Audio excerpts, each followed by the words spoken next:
Hi there, everybody. Welcome to Horsepower Heritage. I'm Maurice Merrick. And if you're new to the podcast, thanks for checking it out. I hope you like what you hear, and if you do, don't forget to rate and follow the show. So last week I said if you want a Horsepower Heritage decal, follow me over on Instagram and send me a DM, and that offer still stands, by the way. But meanwhile, Barry, Scott, Manuel, Jeff, Summer, Mark, and all the rest of you who hit me up this week, your decals are on the way. Thanks for supporting the show. All right, well, today is the story of the station wagon. For decades, wagons were the king of the castle if you needed to haul people and stuff. First car I ever drove was a 67 Ford Fairlane wagon. It was lime green gold metallic with an analogous interior, which just means the interior is the same color as the outside of the car. And it had a 289 V8, great motor. And when I was a kid, we drove it a couple thousand miles across country, and I sat in the way back and pumped my arm to get the big rigs to blow their air horn.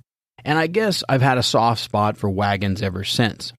If you never had a wagon growing up, then you're probably under 40 years old, and you also probably got stuck in a minivan. And I'm very sorry that happened to you. And I hope at least it wasn't a Ford Aerostar. I always hated those the most for some reason. Anyway, the story of the station wagon is coming right up after this. Today's episode of Horsepower Heritage is sponsored by Model Citizen Diecast.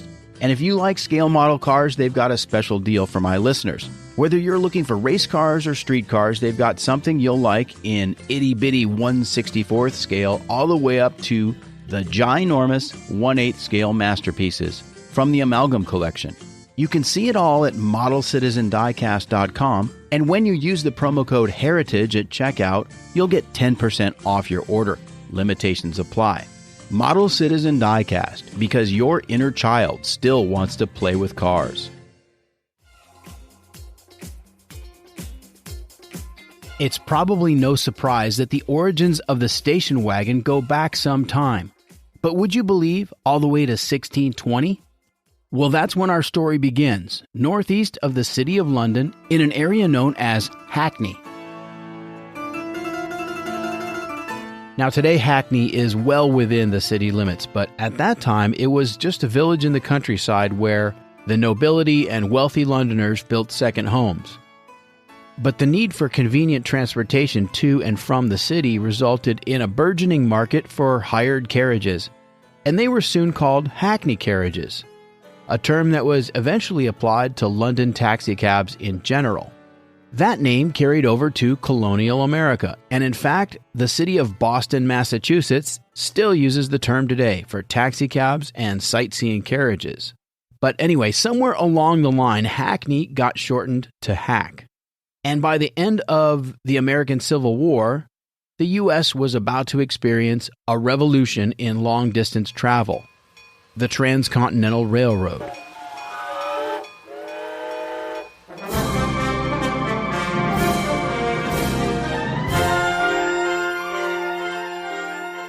Journeys that were once long and arduous were now going to be fast, safe, and comfortable.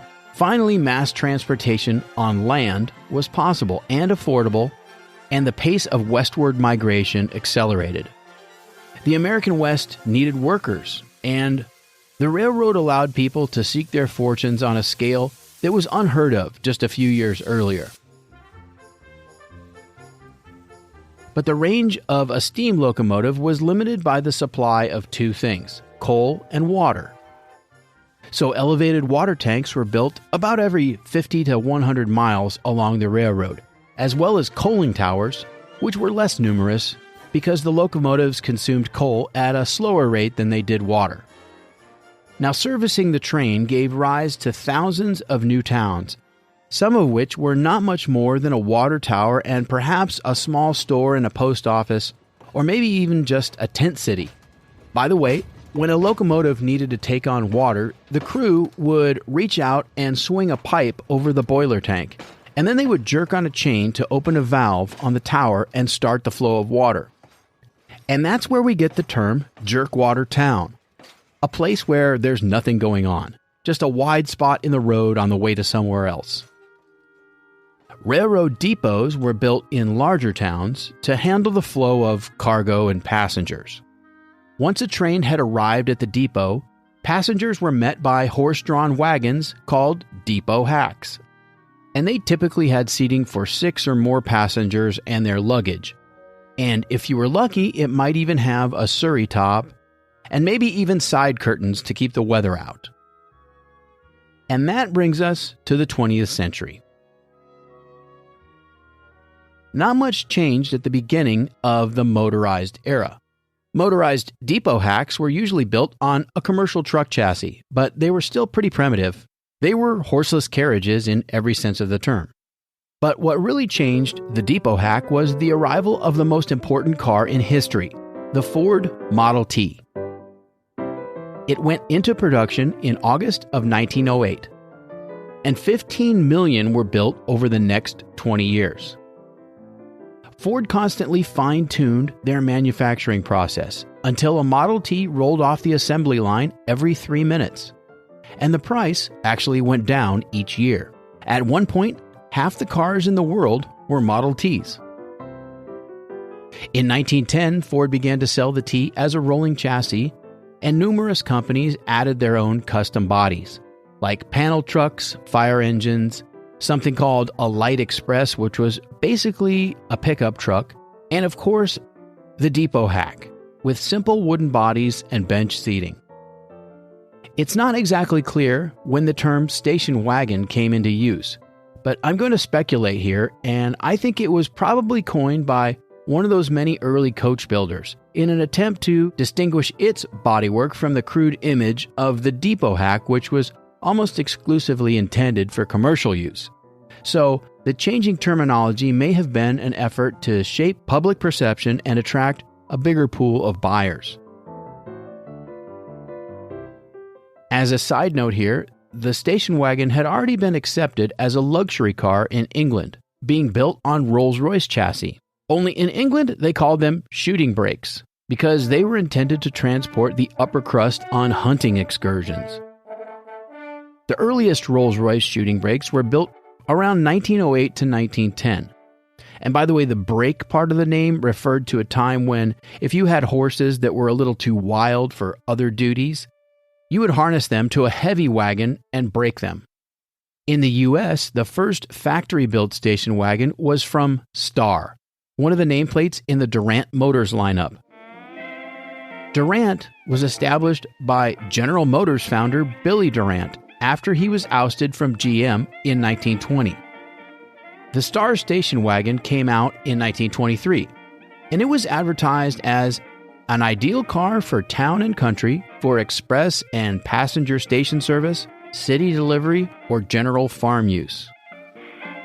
In any case, by the mid-1920s, it was clear that there was a growing consumer demand for station wagons, and pretty soon, other makes got into the game, including Chevrolet, Buick, and Dodge Brothers.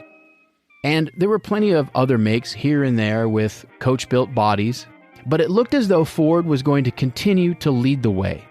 And there are some interesting details here that you're going to want to hear.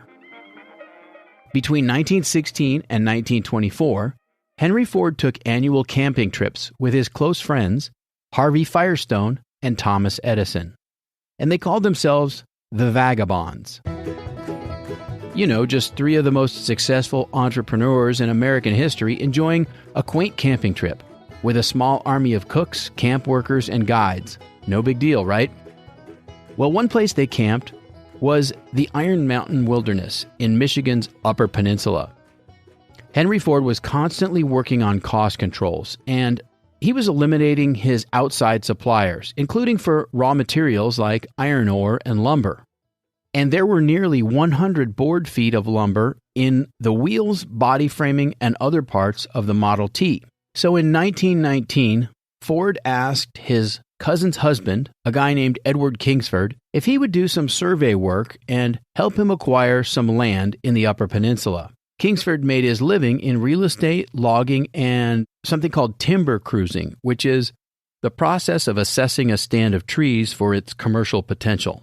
Kingsford arranged the purchase of over 300,000 acres of timberland, on which Ford built the Iron Mountain Sawmill and Power Plant, a massive facility.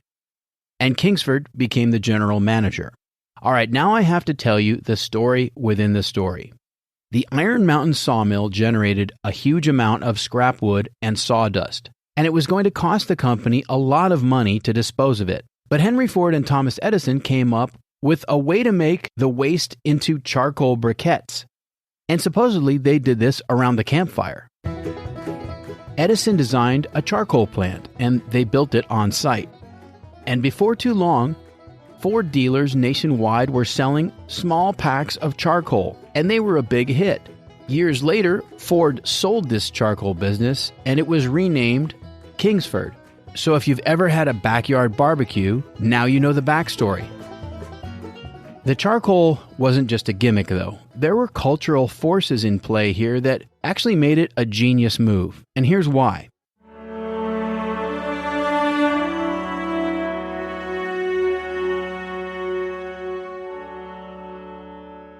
For decades, the railroads had been promoting the stunning beauty of the American West, and that sold a lot of train tickets. Yellowstone became the first national park in 1872. Later, John Muir and Teddy Roosevelt drew worldwide attention to the Yosemite Valley, and the automobile made these natural wonders even more accessible. Meanwhile, a man named C.C. Filson of Seattle, Washington, who had become an outfitter for the Klondike Gold Rush, but saw business fall off a cliff when the rush ended in 1899, started marketing his goods to outdoorsmen instead. And another guy named W.C. Coleman patented his Model L 316 pressurized gasoline arc lantern in 1914. Then, after the First World War, peace and tranquility was just what people wanted. And Army surplus tents and other pieces of kit were a dime a dozen. Actually, they were probably more like a penny a dozen. But you get the picture. By the Roaring 20s, a camping craze was sweeping the country. And a station wagon was just about the perfect vehicle if you were an outdoorsman, a rancher, or just a family man looking to take your wife and kids and the dog and all your gear on a trip to the great outdoors. So by 1929, Ford got serious and began building maple and birch station wagon bodies in-house on the Model A, which replaced the Model T 2 years earlier. It still didn't have roll-up windows, but everything else was a dramatic improvement over the Model T. Then the flathead V8 arrived in 1932, and soon after that, roll-up glass windows and deluxe trim options in 1934. The labor cost of the wooden bodies raised the price compared to the rest of the Ford line. But throughout the 1930s, Ford station wagons continued to dominate. The only real alternatives were Chevrolet and Dodge. Other brands like Packard and Buick were starting to build more wagons late in the decade, but soon, all the U.S. car makers would have a bigger job on their hands. I ask that the Congress declare that since the unprovoked and dastardly attack by Japan on Sunday, December 7th, 1941, a state of war has existed between the United States and the Japanese Empire. Ford shut down automobile production in January 1942 and committed their industrial might to the war effort. The Iron Mountain sawmill built airborne assault gliders. The Dearborn plant built the 2,000 horsepower Pratt & Whitney R2800 radial aircraft engine. Each of them had 18 cylinders in 2 rows. Over 250,000 Jeeps were made at various plants around the country. But Ford's biggest operation was the Willow Run assembly plant. At 3.5 million square feet, it was the world's largest single-story building. It was built to assemble the consolidated B-24 Liberator, eventually producing one of these 4-engine bombers every 55 minutes on parallel assembly lines. The wartime output of Ford and the other car makers was an industrial miracle. They supplied not only the American forces, but all of the free world. Henry Ford was in failing health by 1945, and he died 2 years later at the age of 83. So he didn't live to see the incredible changes in the auto industry that were just around the corner. When the war ended, it also meant that the days of the wooden-bodied station wagon were numbered. They held on for a few years, but that's partly because most cars until 1948 were just reworked pre-war models. Woodies were labor-intensive, and they were hard to maintain. You had to sand and varnish them constantly. And the post-war housing boom meant that lumber prices, in general, hit all-time highs. And not just for home construction, but also for the furniture industry. And it was at that point that station wagons had finally become a luxury item.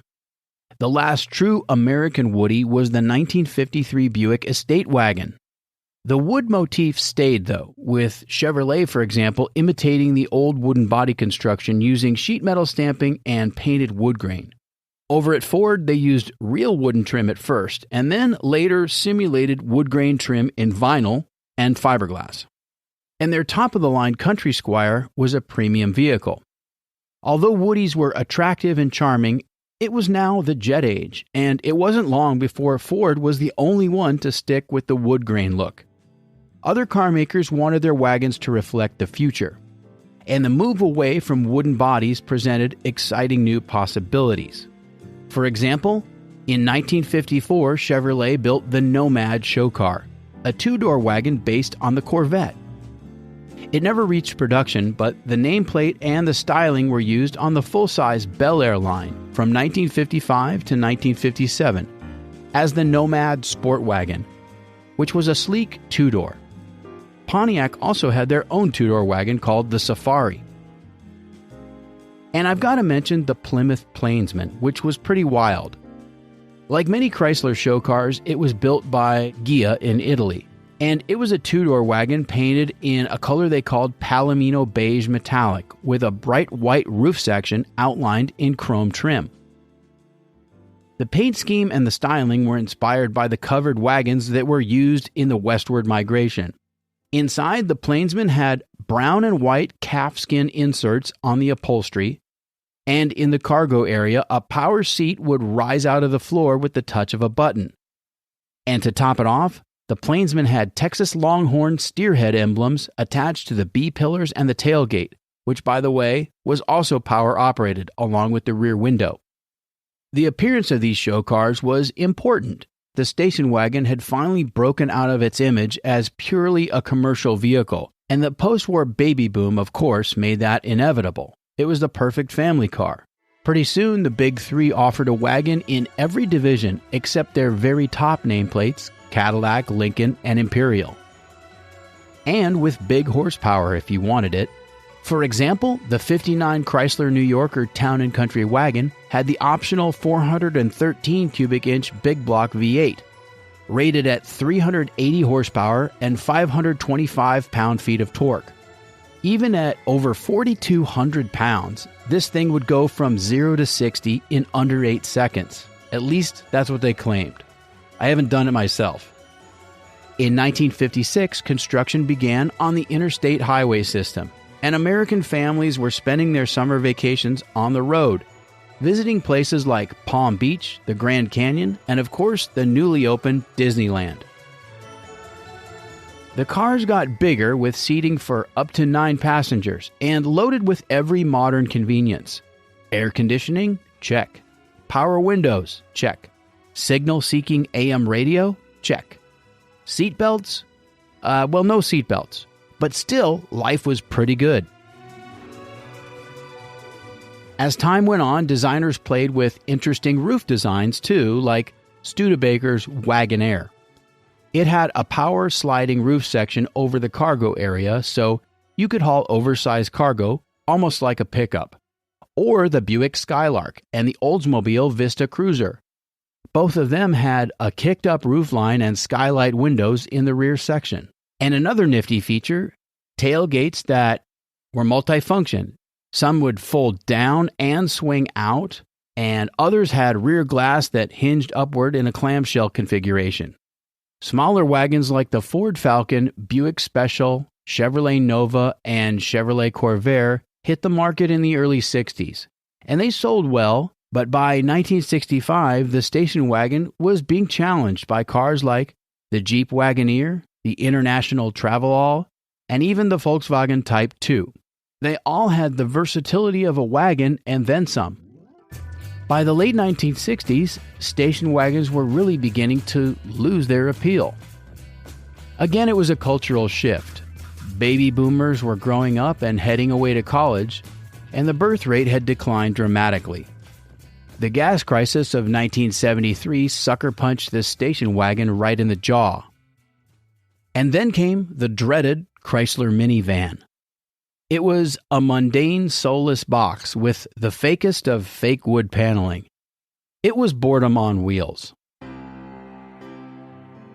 You know that final scene in the movie Goodfellas when Henry Hill is in the witness protection program and he's complaining that everything is different now and he's just an average nobody, and he ordered spaghetti with marinara sauce and he got egg noodles and ketchup instead? Well, in his cookie-cutter suburban driveway sits a Ford Fairmont station wagon with fake wood paneling. And that pretty much sums up the ignominious fate of the station wagon. I mean, it's not entirely dead, but it is definitely on life support. But I guess we really like our SUVs and our crew cab pickups. Now, there are a few cool wagons out there from Audi, Mercedes-Benz, Porsche, and Volvo, although they're all more in the European shooting brake tradition, naturally. We'll probably never again see the style or the roominess of the mid-century American station wagon. I don't know, maybe the EV revolution will change that. You can't be too sentimental after all. Although I have to say that I would like a Woody someday, maybe a 39 Ford. I just don't want to have to sand it and varnish it every year. That's all for this episode of Horsepower Heritage. If you like what you've heard, don't forget to follow the podcast, and if you're listening on Apple Podcasts, leave me 5 stars and a quick review. And if you want to get in touch, go to the website at horsepowerheritage.com, hit the contact button there, and that'll take you where you want to go. Until next time, I'm Maurice Merrick. Thanks for listening.